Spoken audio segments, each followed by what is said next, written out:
दोस्तों, हम सब की लाइफ में माँ की क्या अहमियत होती है आप सब अच्छी तरह जानते हैं। माँ ही वो इंसान है जो हमें खुद से ज़्यादा प्यार करती है और हमारे लिए कुछ भी कर सकती है। बट आज मैं जिस इंसिडेंट के बारे में बात करने जा रहा हूँ उसने इस रिश्ते को भी एक बार को शर्मसार कर दिया। दोस्तों, वीडियो में आगे बढ़ने से पहले मैं बताना चाहूँगा कि ये वीडियो मैच्योर ऑडियंस के लिए है। अगर आपकी एज 18 साल से कम है तो प्लीज़ आप इस वीडियो को अभी बंद कर सकते हैं। चलिए वीडियो स्टार्ट करते हैं। आज का इंसिडेंट है महाराष्ट्र में जलगांव जिले में चारडी नाम के विलेज में रहने वाले एक परिवार का, जिसके मुखिया दद्दू पाटिल, उनकी वाइफ संगीता पाटिल, उनकी एक छोटी बहन और साथ में उनका एक छोटा बेटा जिसका नाम था मंगेश। बात है 2 फरवरी 2019 की, जब मंगेश को स्कूल से जल्दी छुट्टी हो गई थी और वो अपने घर आ गया। उसने अपना बस्ता घर में रखा और फ्रेश होने के लिए जंगल में चला गया, क्योंकि गांव में किसी के घर में भी टॉयलेट नहीं था। बट मंगेश जंगल से दोबारा वापस आया ही नहीं। मंगेश की मां को लगा कि उसका बेटा गांव में दोस्तों के साथ खेल रहा होगा, तो इसलिए उसने इतनी चिंता नहीं करी। बट जब शाम होने के बाद भी मंगेश घर वापस नहीं आया तो उसने दद्दू पाटिल को बुला लिया और उसे पूरी बात बताई, जिससे घर के लोग सभी चिंता में आ गए और सुबह होते ही उन्होंने पुलिस में कंप्लेंट कर दी। पुलिस ने केस रजिस्टर करा और छानबीन करनी शुरू कर दी। पुलिस ने पहले गांव में और आसपास के इलाकों में छानबीन करी। गांव के पास एक छोटा सा जंगल है जहां पर छानबीन करते हुए पुलिस को एक बच्चे की टांग मिली। जब पुलिस ने पास में जाके देखा, वो टांग कटी हुई थी और 8 से 10 साल के बच्चे की थी। जब पुलिस ने पूरे एरिया को अच्छी तरह छाना तो उसे बाकी बॉडी पार्ट्स भी मिल गए और ये बात पुख्ता हो गई कि वो जो लाश थी वो मंगेश की थी। और दोस्तों, वो समय था मौनी अमावस्या का, यानी कि डार्क अमावस्या का। इस टाइम काफी तांत्रिक और काला जादू करने वाले नरबली देते हैं ताकि वो अपनी शक्तियों को बढ़ा सकें और अपनी मनचाही चीज को पा सकें। तो पहली नजर में देखने के लिए तो ये नरबली का काम ही लग रहा था। पुलिस तलाश करने लगी कैसे तांत्रिक को जिसने मंगेश की हत्या करी है। उन्होंने गांव में अच्छी तरह लोगों से छानबीन करी पर कोई भी लीड नहीं मिल रही थी। उन्होंने डिसाइड किया कि गांव के बाहर जो एक ज्वेलरी शॉप है वहां के सीसीटीवी की फुटेज चेक करी जाए। उन्होंने 2 फरवरी 2019 की फुटेज चेक करी तो उस फुटेज में एक भिखारी दिखाई दे रहा था जिसके पास एक बड़ा सा बैग था जो लोगों से भीख मांग रहा था। तो पुलिस को लगा हो ना हो ये उस भिखारी का ही काम है। पुलिस ने स्केचर की मदद से उस भिखारी का स्केच बनाया और पूरे गांव में डिस्ट्रीब्यूट कर दिया और उसमें लिख दिया कि ढूंढने वाले को कुछ प्राइज मनी भी दी जाएगी। बट फिर भी उसका कोई भी अता पता नहीं लगा। मंगेश का फैमिली बैकग्राउंड इतना स्ट्रांग नहीं था कि कोई उसका किडनैप करके फिरौती की रकम मांगे। पुलिस को ये किडनैपिंग का केस नहीं लग रहा था।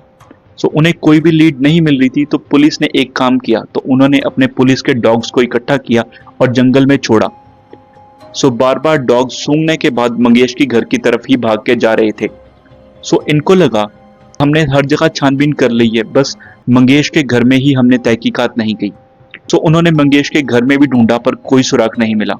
इस पर उन्होंने नेबर से जाके छानबीन करी तो नेबर्स ने बताया कि एक लड़का है जो दद्दू पाटिल के घर पे बहुत रेगुलर आता है और उसका नाम है समाधान पाटिल। जब समाधान पाटिल से पूछताछ की गई तो उसने बताया कि वो दद्दू पाटिल का भांजा है, यानी कि दद्दू पाटिल और गीताबाई उसके मामा मामी हैं, तो इसलिए वो अपने मामा मामी के घर पे रेगुलर जाता था।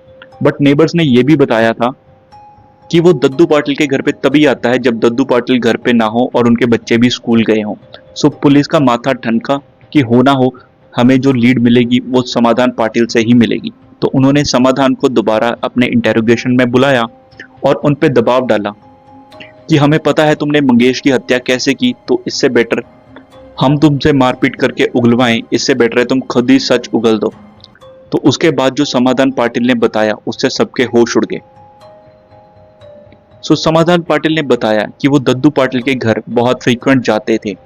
कभी कभी ऐसा होता था कि दद्दू पाटिल घर पे हैं, कभी नहीं है। तो इस वजह से उसकी गीताबाई से बातचीत होनी शुरू हो गई और देखते ही देखते वो कैसे नजदीक आ गए और इंटीमेट होने लगे, तो उनको खुद भी एहसास नहीं हुआ। काफी देर तक ऐसे ही सिलसिला चलता रहा। फिर समाधान पाटिल ने अपने दोस्त से भी ये बात शेयर करी कि वो मामी के साथ इंटीमेट होते हैं और ये काफी समय से चल रहा है। उसका दोस्त जो राजेंद्र है उसने भी ये इच्छा व्यक्त करी कि वो भी उसकी मामी के साथ इंटीमेट होना चाहते हैं। अगर ये पॉसिबल है तो तुम मामी से बात करके देखो। सो जब समाधान पाटिल ने मामी से ये बात करी कि मेरा दोस्त भी तुम्हारे साथ इंटीमेट होना चाहता है, सो गीता बाई भी इस बात के लिए मान गई। सो अब ये तीनों लोग इंटीमेट होना शुरू हो गए और सिलसिला ऐसे ही काफी देर तक चलता रहा। फिर वो दिन आता है 2 फरवरी 2019 का, जब मंगेश स्कूल से जल्दी घर आ जाता है।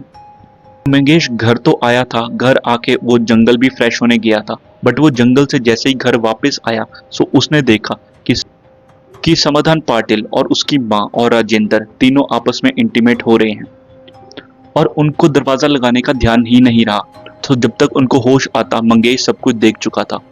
सो हबड़ा तबड़ी में राजेश ने एक डंडा उठाकर जोर से मंगेश के सर पर मार दिया, जिससे उसकी मौके पे मौत हो गई। अब तक जो कहानी थी वो अनइंटेंशनल थी। उसके बाद ये तीनों ही किसी तरह के कोई केस में नहीं फंसना चाहते थे। सो इन्होंने मंगेश के बॉडी पार्ट्स को छोटे छोटे टुकड़ों में काट दिया, ताकि अगर वो मिल भी जाए तो वो नरबली टाइप लगे और वो मौनी अमावस का फायदा उठा के इस केस से बच जाएं। सो जैसे ही पुलिस को समाधान पाटिल ने यह बयान दिया तो उसने राजेंद्र को और गीता बाई को पुलिस कस्टडी में ले लिया और उनके ऊपर चार्जेस अप्लाई कर दिए। और ये बात जैसे ही दद्दू पाटिल को पता लगी वो बुरी तरह से टूट गए और उन्हें इस चीज पे विश्वास ही नहीं हुआ। दोस्तों, कितनी अजीब बात है ना, कैसे एक गलत कदम पूरा का पूरा परिवार बर्बाद कर देता है। सो गाइस, जागरूक रहें, सतर्क रहें और इस तरह की वीडियोस के लिए चैनल को लाइक और सब्सक्राइब करें।